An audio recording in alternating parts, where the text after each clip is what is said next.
নবীজি সাল্লাল্লাহু আলাইহি ওয়াসাল্লাম যেই গাধার পিঠে চড়তেন, নবী পাকের ইন্তেকালের পরে ওই গাধা নিজে নিজে কূপের মধ্যে পড়ে নিজের জীবন দিয়ে দিয়েছে। নবী সাল্লাল্লাহু আলাইহি সাল্লামের ইন্তেকালের পরে যেই উটনি, আল্লাহর নবী সাল্লাল্লাহু আলাইহি সাল্লাম উটনি মানে মহিলা জাতের উট, এই উটনিতে চড়তেন। সেই উটনি জান্নাতুল বাকি কবরস্থানের পাশে গিয়ে এমন ভাবে বসছে, এক টানা 2 সপ্তাহ কোনো খাদ্য খাবার না খেয়ে, এক ঢোক পানিও না খেয়ে নিজের জীবন নিজে দিয়ে দিছে, মরে গেছে রাসূলের বিরহে। হযরতে আব্দুল্লাহ ইবনে যায়েদ ইবনে আব্দে রাব্বিহি নবীজির একজন সাহাবী। সর্বপ্রথম আজানের যে বাক্যগুলো যিনি স্বপ্নে দেখছে, এই সাহাবী আব্দুল্লাহ ইবনে যায়েদ ইবনে আব্দে রাব্বিহি, এই উনি বাগানের মধ্যে কাজ করতেছিলেন, খেজুর বা আঙ্গুরের বাগানে। এই অবস্থায় ওনার কানে আওয়াজ পড়ছে সরদারি দো আলম নবীজি ইন্তেকাল করছে।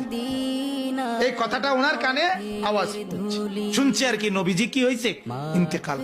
সাথে সাথে কিতাবে আছে, উনি হাত তুলে আল্লাহকে বলছে, আল্লাহ এই চোখ দিয়ে যদি এরপরে আর নবীকেই না দেখি তো মাওলা তোমার কাছে ফরিয়াদ, এই চোখ দিয়ে যেন আর পৃথিবীর কিছুই না দেখি, এই কান দিয়ে যদি তোমার বন্ধুর কথা না শুনি, রব্বুল আলামিন যে চোখ আর নবী দেখবে না, এই চোখে আমি আর কিছু দেখতে চাই না।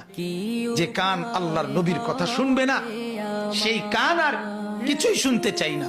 আল্লাহর কসম কিতাবে আছে, আমরা নিজে বুখারীর শরহ ব্যাখ্যা গ্রন্থে এটা পড়ছি, পড়াইছিও ছাত্রদের।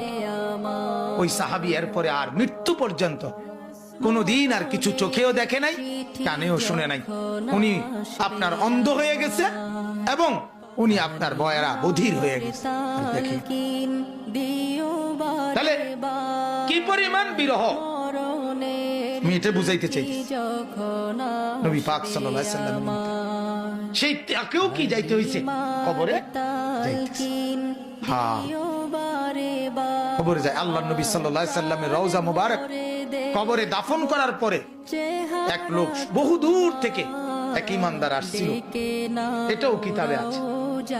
আয়েশা আল্লাহর নবী সাল্লাল্লাহু আলাইহি সাল্লামকে আয়েশার পায় নাই, দেখে নাই, এই কবরের মাটির মধ্যে চিৎকার দিয়েই জীবন দিয়েছে। এটাও আমরা কিতাবে পড়ছি। জাযবুল কুলুব ইলা দিয়ারিল মাহবুব, এটা আরবি কিতাবে।